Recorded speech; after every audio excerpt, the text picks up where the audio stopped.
রাজধানীর science laboratory এলাকায় Dhaka college ও city কলেজের শিক্ষার্থীদের মধ্যে আবারও সংঘর্ষ হয়েছে। এই ঘটনায় 6 শিক্ষার্থী আহত হয়েছে। পুনরায় এমন সংঘর্ষ এড়াতে ঢাকা কলেজ, সিটি কলেজ এবং আইডিয়াল কলেজ কর্তৃপক্ষের সঙ্গে আলোচনায় বসবে পুলিশ।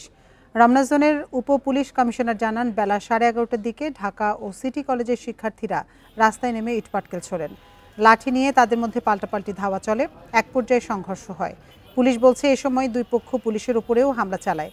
এতে 4 জন পুলিশ সদস্য ও উভয় পক্ষের অন্তত 6 জন আহত হয়েছেন। দুই কলেজের শিক্ষার্থীদের সংঘর্ষের কারণে মিরপুর সড়কে যান চলাচল বন্ধ হয়ে যায়। গত 18 মার্চ দুই কলেজের শিক্ষার্থীদের মধ্যে বড় ধরনের সংঘর্ষে অন্তত 50 জন আহত হন। তার আগে 20 ফেব্রুয়ারি এবং 19 জানুয়ারিও সংঘর্ষ হয় দুই প্রতিষ্ঠানের শিক্ষার্থীদের মধ্যে।